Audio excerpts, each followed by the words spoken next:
Jean-Roch Ducrot, bonjour. Bonjour Damien, bonjour.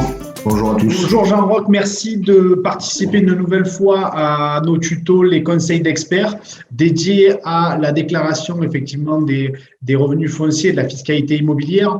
Donc aujourd'hui Jean-Roch, de quoi veux-tu nous parler?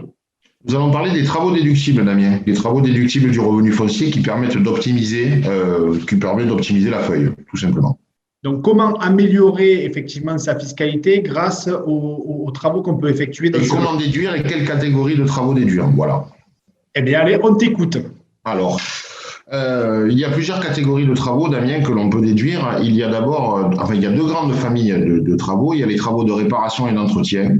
C'est la première grande catégorie de famille que l'on peut déduire. Et ensuite, il y a tout ce qui est travaux d'amélioration. Je vais vous les détailler. On va commencer par les travaux de réparation et d'entretien. Ils portent bien leur nom, donc c'est l'entretien et la réparation de l'immobilier existant qui est destiné à être mis à la location, où on va pouvoir lister assez simplement, je vous montrerai après, les éléments que l'on peut déduire. On va d'abord pouvoir déduire tout ce qui est petits frais de réparation, c'est-à-dire les factures des magasins de bricolage, lorsqu'on va acheter quelques éléments nécessaires à la réparation des biens, par exemple tout ce qui est peinture, tout ce qui est j'achète un robinet, tout ce qui est je change une serrure, tout ça on va pouvoir conserver les tickets, on va pouvoir les déduire. Il va y avoir également pour le bailleur la possibilité de déduire les diagnostics énergétiques qui sont aujourd'hui obligatoires dans le cadre de la mise en place d'une location. On pourra déduire tout ce qui est réfection des planchers, réfection des escaliers, le remplacement d'éléments de canalisation, le remplacement de radiateurs aussi. On va pouvoir également déduire tout ce qui est frais de mise au goût du jour de la chaudière, notamment pour les clients qui changent le système de chauffage. On va pouvoir le déduire à l'intégralité. On peut également déduire, et pas grand monde le sait, tout ce qui est l'équipement de la cuisine. La cuisine équipée rentre également dans le cadre de ces travaux de réparation et d'entretien. Et enfin, dernier élément, tout ce qui est remise en état de l'installation électrique, par exemple changer un tableau d'un compteur électrique, tout ça va pouvoir se déduire. Ça, c'est la grande famille des travaux de réparation et d'entretien. Il y a une deuxième grande famille qui est les travaux d'amélioration. Les travaux d'amélioration, c'est tout ce qui est agrandissement des fenêtres, éventuellement consolidation des fondations du bâti existant. On va pouvoir également rentrer dans les frais la réfection du trottoir qui est devant l'immeuble, devant votre propriété. Si vous souhaitez faire rénover ou arranger le trottoir, vous pourrez également le déduire. Tout ce qui est réparation de toiture, bien entendu, sans en augmenter la surface. C'est-à-dire qu'on doit rénover une toiture sur la surface identique. Et enfin, tout ce qui est réfection, donc remise au goût du jour également de l'installation électrique, c'est les deux grandes familles de travaux.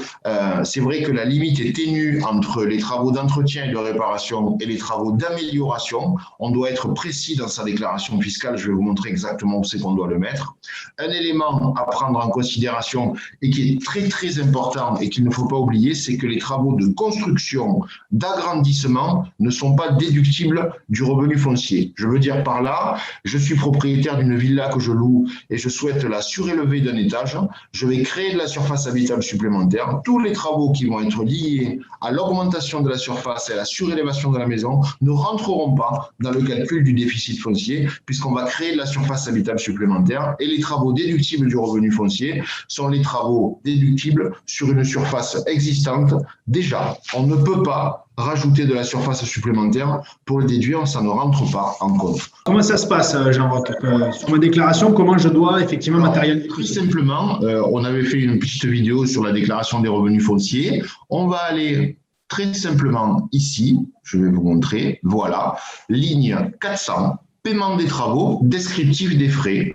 À cette ligne 400, on va renseigner bien entendu l'adresse de l'immeuble, le nom et le prénom des entreprises qui sont intervenues, la date du paiement, quand est-ce qu'on a acquitté le règlement, puisque c'est l'année fiscale qui compte, et le montant qui a été acquitté. On va également, donc ligne 400, première chose. Deuxième chose, on va ensuite, ici, voilà, déduction des dépenses des travaux. Alors, ne m'envoyez pas, c'est le modèle 2019 puisqu'il n'est pas encore en ligne, la nouvelle version n'est pas en ligne, mais on va être sur la même mouture.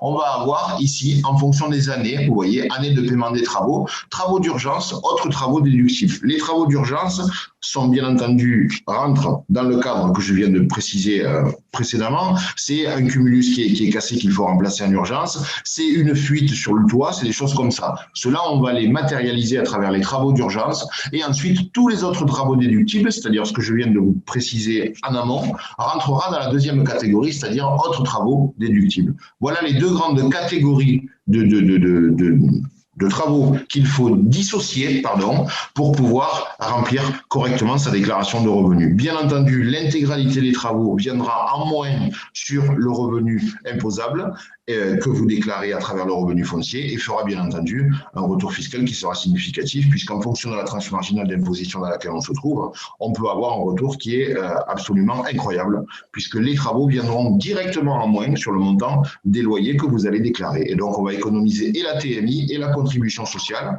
les contributions sociales, sur l'intégralité des loyers encaissés. Très bien, Jean-Roch. Est-ce que tu pourrais nous donner un exemple? Par exemple, j'ai 15 000 euros de revenus fonciers par an et oui. J'ai 5 000 euros de travaux dans mes logements, alors, dans mon logement que je...